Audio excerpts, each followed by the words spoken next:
Well, here we are. Okay, so this is my response video to Nina. So, first off, ain't nobody out to get you. Okay? You know exactly why I asked you if you were okay. You put a post out about people with depression. Okay, yeah, it sounds like a very innocuous type of post to put out. It's something very benign. It's how could I make a mountain out of a molehill, you said. But it kind of seems like you're the one that actually made a mountain out of a molehill, because I just asked if you were okay. And you're saying, well, nobody checked to get clarification, or, well, you blocked me.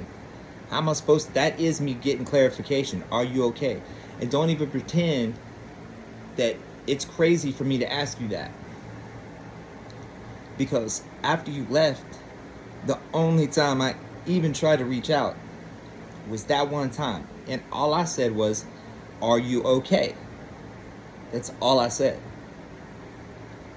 And it's not uncommon for me to ask that, because a couple weeks before that, aside from the fact that everything seemed to be fine, and when you left, you said, oh, everything's fine. And then you sent me a text, hey, everything's cool, everything's fine. Yes, you did do that, but you didn't say that you weren't never going to talk to me again. You said, oh, tell the cat thing that I said hi. And then right after that, you blocked me. Makes no sense.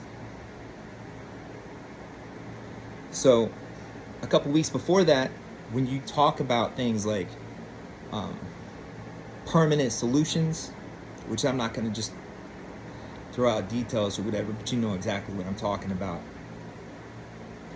And your tattoo that I covered up, you know exactly what it was I was covering up.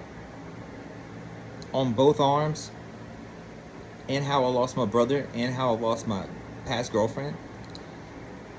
I take that kind of thing very seriously. And the only thing I asked you was, are you okay? And you're the one projecting, making a mountain out of a molehill. How dare I? Because you manicured your YouTube channel to make it look like I'm just some guy that just like posted. Your responses you deleted. Your responses were generic in the first place. Your 14-minute video of you walking around outside, that's my apartment complex. And in your pants is a key to my apartment.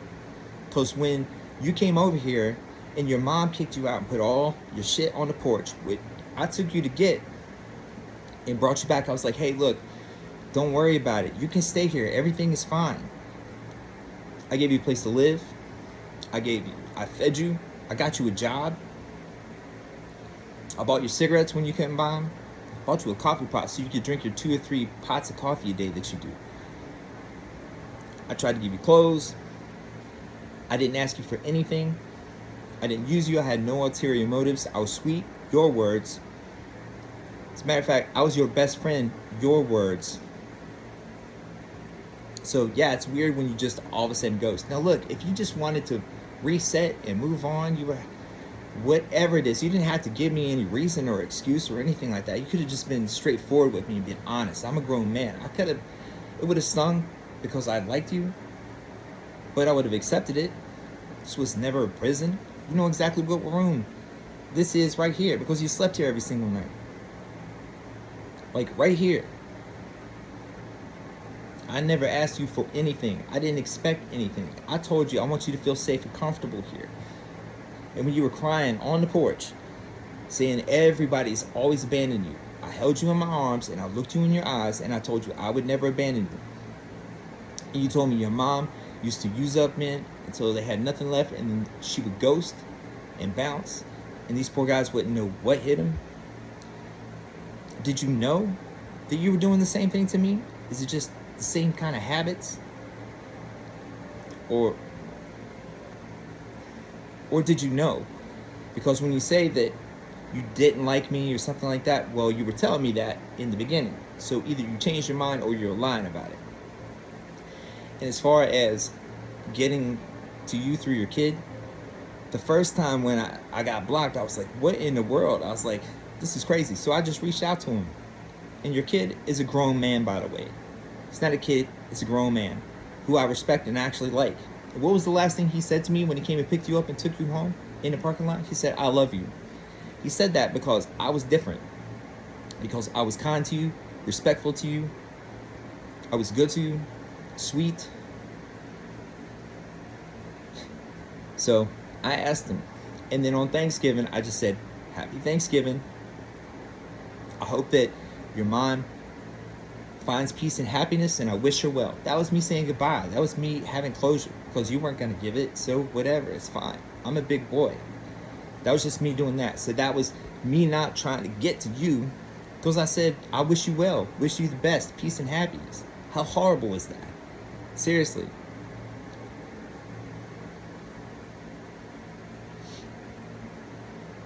I don't know what the issue is, why you feel as though you have to take some defensive stance and project all this out there like this, but when it really comes down to you can't say any different. You can't say that I wasn't never nice and kind and generous to you. I stopped driving down the road and pulled in and hopped out the car and went and picked a flower and brought it back into the car and gave it to you. I pulled you into the room and danced with you. Nobody's ever done that. Nobody's ever been nice to me like this. I don't know how to take it, but I'm receptive. Your words. Look, man, I'm not stalking. I'm responding. The only reason that I saw this is because it kept popping up on the YouTube algorithm, because you're sitting here having a spat with one of your subscribers, probably thinking it was me. And it wasn't, because they're asking post videos about like what you do every day.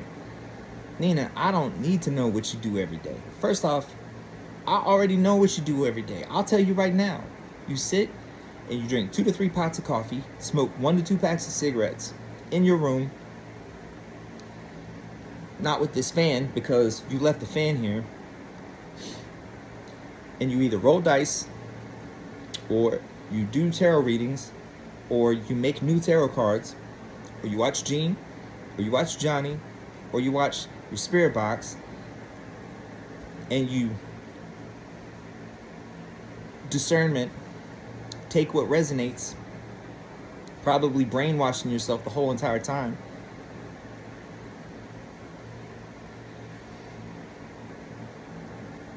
Maybe take a walk behind your place, or feed booties. That's what you do. You're probably eating like a bird again, because I was feeding you and you were actually eating here. Look, I really hope you do well. I want you to do well. I never wanted anything different. And I don't have to be a part of your life, but the way you just booked out like that, man, it was just, if it wouldn't have been for the fact that I was so nice and generous and kind to you, the scathing video of yours is completely what I would imagine would be out of character for you, because you say you're 100%, you say you're real and chill, and you seem like you were up until this point. But if you say that you weren't into me, then you were using me, because you did say that you were into me, that you did like me a lot, that I was your best friend. All this shit you said, not me. You said it. So either that was true up until a point, until it wasn't anymore, which is fine, or it wasn't and you were lying about it. Either way, I don't need to be validated. I don't even need the closure. I've already accepted it. It's fine. I hope everything's going to be okay for you, and I hope that whatever's going on in your head, I hope it clears up, and I really want the best for you. But don't try to pretend that I was anything different than nice, kind, and generous and sweet to you, because that would be a lie. Alright, well, good luck, Maria Tweed.